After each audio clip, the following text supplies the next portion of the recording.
Memang kondisi yang kita hadapi membuat banyak renungkan fikiran kita. Tidak ada solusi memang di bumi. Hanya itu semua yang kita kerjakan sebagai ikhtiar saja. Tapi solusinya adalah dari Allah Subhanahu wa taala. Ma nazala bala'un illa bi dzamb wa ma rufi'a illa bi taubah. Tidak ada bala yang diturunkan kecuali dengan dosa kita. Dan tidak akan terangkat bala itu kecuali dengan taubat. Itu syarat. Taubat, terangkat bala. Masih dosa berarti masih ada bala. Nabi Yunus diselamatkan oleh Allah Subhanahu wa taala karena dia bertaubat kepada Allah Subhanahu wa taala. Itu nabi yang tidak berdosa, tidak bersalah. Tapi begitu luar biasa bermunajat kepada Allah, la ilaha illa anta subhanaka inni kuntu minadh dhalimin.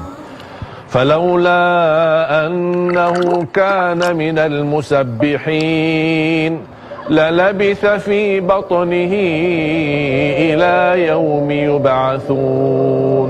Kalau bukan Nabi Yunus bermunajat dan bertasbih kepada Allah Subhanahu wa taala, akan didiamkan dalam perutnya ikan ini sampai hari kiamat.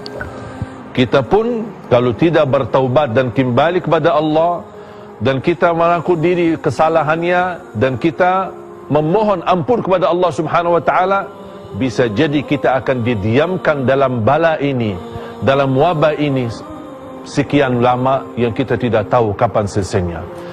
Jamaah sekalian dimuliakan Allah Subhanahu wa taala, ketika saya mendengar berita wabah ini, sebenarnya kesempatan untuk kita kembali kepada Allah Subhanahu wa taala. Banyak waktu yang lalai, banyak waktu yang terbuang sia-sia. Ini kesempatan untuk memperbaiki hubungan kita sama Allah Subhanahu wa taala. Jangan menunggu datangnya Ramadan, belum tentu berubah keadaan dan kondisi. Bisa semakin parah dan mudah-mudahan bisa menjadi lebih baik. Tetapi jangan menunggu Ramadan agar kita bertaubat. Jangan menunggu Ramadan agar kita merubah menjadi lebih baik. Jangan menunggu Ramadan agar kita bisa berhubung dengan Al-Quran. Ini bulan Sya'ban, bulanul Qurra, Syahrul Qurra.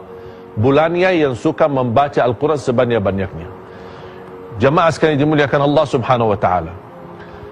Menurut saya, kalau kita tidak sadar dan belum sedia bersadar ketika menghadapi wabah ini, kira-kira kapan kita sadar? Apakah kita menunggu bencana yang begitu amat besar dan dahsyat? Ini sudah menjadi bencana yang dahsyat yang mengencangkan seluruh dunia, yang membuat seluruh dunia ketakutan. Masjidul Haram sampai kesepian sekali.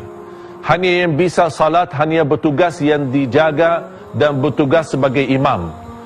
Jangankan umrah, jangankan ziarah ke makam Nabi Muhammad SAW, salat berjamaah pun tidak bisa. Salat Jumat pun tidak bisa. Begitu luar biasa. Kondisi ini membuat kita harus sadar dan ingat. Sambil jamaah yang selalu dia tergantung hatinya dengan masjid, tergantung hatinya dengan salat berjamaah, dia terhalang tidak bisa melaksanakannya. Dan ketika dia salat di rumah, dia bukan melanggar ajaran Islam, dia justru mengikuti ajaran Nabi Muhammad sallallahu alaihi wasallam. Ketika saya membaca sebuah hadis, ketika ada hujan besar yang mengganggu aktivitas kita, di dalam azan membolehkan muazzin hayya 'alas salah, hayya 'alal falah, menambahkan sallu fi buyutikum, ala sallu fi rihalikum. Salatlah kalian di rumah, salatlah kalian di tempat kalian masing-masing. Ini salat jamaah diizinkan oleh Islam untuk kita mendiamkan diri di rumah. Bagaimana aktivitas yang lain?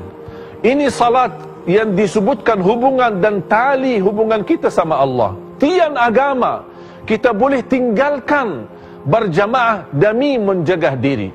Dan ada sebuah hikmah, lebih baik menjaga daripada berobat. Jamaah sekalian, ketika saya membaca ala sallu fi buyutikum, ala sallu fi rihalikum, saya mendengar seorang muazzin di dekat rumah. Saya mendengar azannya, tapi saya tidak bisa ke masjid. Bukan untuk hanya takut dengan wabah, tapi saya mengikuti ajaran Nabi Muhammad sallallahu alaihi wasallam. Saya mendiamkan diri di rumah Dan saya mendengar azan ketika dia mengkumandangkan as-salatu khairum minan naum, justru malah beliau nangis. Ini luar biasa, menjadi ujian yang begitu luar biasa kita hadapi. Kapan kita umat Islam sadar untuk kembali kepada Allah Subhanahu wa taala? Kalau ini wabah tidak menyadarkan kita agar kita bisa menjaga perintah Allah dan taat kepada Allah. Ini menurut saya wabah menjadi pelajaran buat politisi di negara ini. Bisa menjadi pelajaran buat para pejabat. Ini bisa menjadi pelajaran para dokter dan semua yang ada di negeri kita Indonesia yang tercinta. Jamaah sekalian, saya menggerakkan dan semua di rumah masing-masing berbania doa Nabi Yunus. La ilaha illa ant, la ilaha illa ant,